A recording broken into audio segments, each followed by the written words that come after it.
All right, this is my evening update for the 27th day of NaNowrimo. I'm a little bit tired. I'm trying to stay awake and I'm not like feeling very happy, so I'm kind of like just smiling for the sake of smiling. But if you watch my other video at all that came out tonight, you'll know that I'm feeling kind of depressed and kind of down about stupid crap, which I'll be over tomorrow. I realize it's totally like a temporary thing, but I right now I don't feel like doing anything, so I feel like depressed and like everything's pointless. So anyway, I've been getting some writing done. I have gotten some writing done and I'm proud of myself because I really wanted to tell myself to just go to bed and forget about it and make it up later, but I'm not. I'm doing it now. And I'm about 300 and something words shy of hitting the goal that I need to for the day. 308 words shy. So I know I can make it tonight. I know I'll feel a little bit better if I just plow through and actually hit my word count, because I'm going to feel that much worse if I don't. So I'm having to kind of just do it anyway. But I wanted to share an example of when you're feeling crappy. And maybe, let's say you're sad because there's stuff going on in real life that's making you sad, how you can kind of channel that into helping your writing in a way that you'll appreciate later. Because I'm writing this scene and whoopsie cakes. Dragon Naturally Speaking is trying to randomly write words on my page again. Oops. But anyway, I'm writing this scene. And because I'm feeling like hopeless and really cynical at the moment, it happened to match up with a scene where I have to write kind of some introspection for a character who's also rather cynical. And it's working so good for me to where I almost feel like I'm like, God damn it, I wish I was depressed more often. Because it's working so good. And I'm going to just read you some of this scene.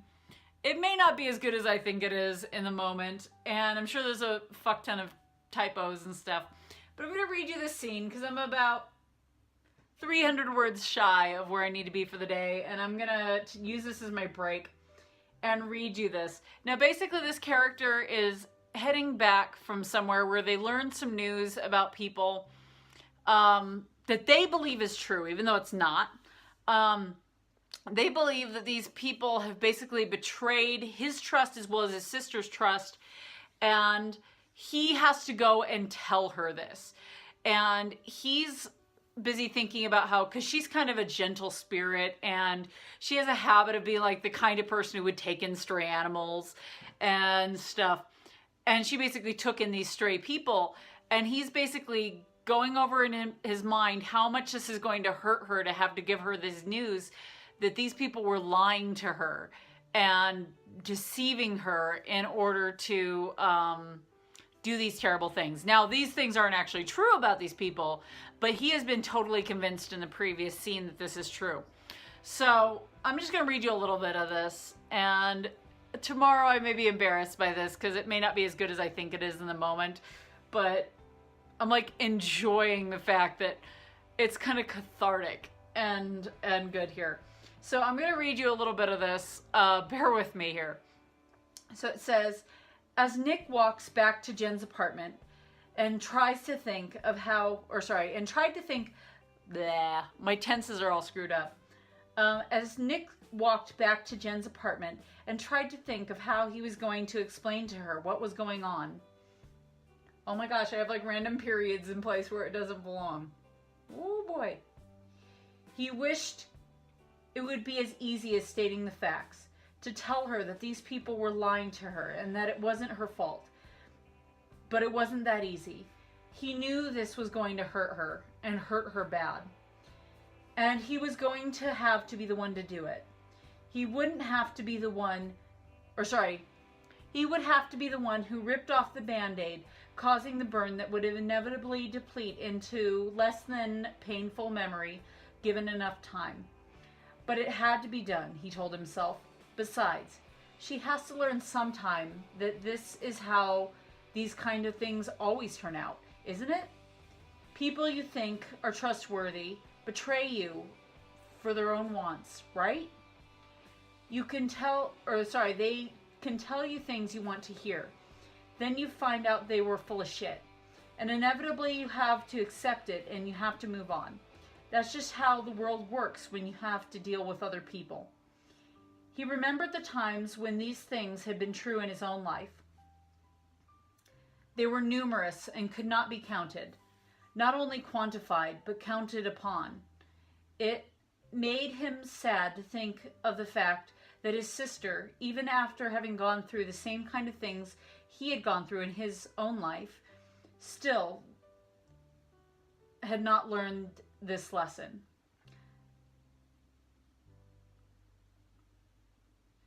And that she would still be hurt by the lies of others. Wow, I got so many typos.